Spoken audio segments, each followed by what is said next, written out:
बहुत से बच्चों के मन में ये ख्याल आता है कि क्लास 10th के बाद डॉक्टर बनने के लिए कौन सा स्ट्रीम जॉइन करें।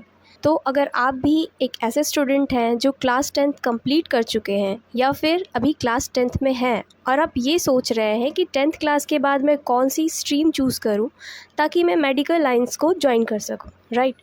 तो अगर आप भी ये सोचते हैं तो वीडियो में लास्ट तक बने रहिए, क्योंकि ये वीडियो आपके लिए बहुत ज़्यादा हेल्पफुल होने वाली है।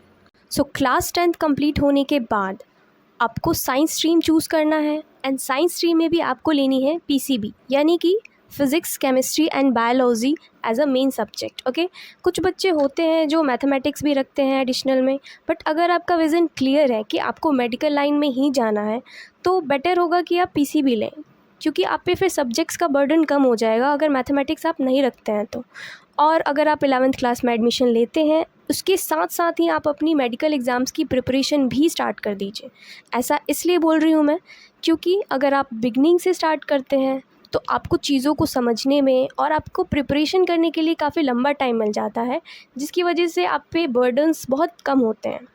मेडिकल कॉलेज में एडमिशन करने के लिए क्लास 12th के बाद एग्ज़ाम होता है जिसका नाम है नीट यूजी का आप एग्ज़ाम देते हैं, जिसके थ्रू आपको मेडिकल कॉलेजेस मिलते हैं जहाँ से आप अपनी एमबीबीएस परस्यू करते हैं। बट इसके लिए भी एक क्राइटेरिया है, अगर आपको नीट एग्ज़ाम देना है तो उसके लिए आपके क्लास 12th में एटलीस्ट 60% मार्क्स होने चाहिए। और अगर आप ST SC या फिर कोई रिज़र्व कैटेगरी से हैं तो फिर आपके एटलीस्ट 50% मार्क्स होने चाहिए क्लास 12th में, तभी आप इस एग्ज़ाम के लिए एलिजिबल हो पाएंगे। तो सबसे बेस्ट है कि आप क्लास 11th से ही अपनी प्रिपरेशन स्टार्ट करें, ताकि क्लास 12th में आप पे बोर्ड और बोर्ड के साथ साथ नीट के एग्ज़ाम का प्रेशर ना पड़े, क्योंकि जब डबल प्रेशर पड़ता है तो बच्चों का माइंड जो है वो बहुत ज़्यादा कंफ्यूज हो जाता है कि नीट की प्रिपरेशन पे ध्यान दें या बोर्ड पे दें, क्योंकि दोनों पे ही देना पड़ेगा। क्योंकि अगर आपके बोर्ड में मार्क्स नहीं आते हैं 60% एटलीस्ट, तो फिर आप एग्ज़ाम में बैठने के लिए एलिजिबल ही नहीं हो पाएंगे। तो बेटर होगा कि आप क्लास 11 से ही अपनी प्रिपरेशन स्टार्ट करें। प्रिपरेशन स्टार्ट कर रहे हैं तो बेटर है कि आप सेल्फ स्टडी तो करें ही करें, बट उसके साथ साथ अगर आप चाहते हैं कि आपको अच्छा रैंक मिले, यानी नीट में बेस्ट रैंक लाएँ और आपको एक प्रॉपर स्ट्रैटेजी के साथ और बेटर प्लानिंग के साथ पढ़ाई करनी है, तो आप कोई कोचिंग इंस्टीट्यूट ऑनलाइन या ऑफलाइन कोई भी कोचिंग इंस्टीट्यूट ज्वाइन कर सकते हैं, जहाँ से आपको प्रॉपर गाइडेंस मिलेगी, प्रॉपर स्टडी मटेरियल्स मिलेंगे। क्योंकि वो जो इंस्टीट्यूट्स होते हैं या फिर जो भी ऑनलाइन स्टडीज़ कराई जाती हैं वो पूरा डेडिकेटेड होता है इसके सिलेबस के अकॉर्डिंग। सो वो आपकी पूरी सिलेबस कंप्लीट कराते हैं, प्रिपरेशन कराते हैं। अब वो आप पे डिपेंड करता है कि आप किस तरीके से प्रिपरेशन कर रहे हैं। आप सेल्फ स्टडी से भी कर सकते हैं, बट उसके लिए फिर आपको काफ़ी ज़्यादा मेहनत करनी पड़ेगी।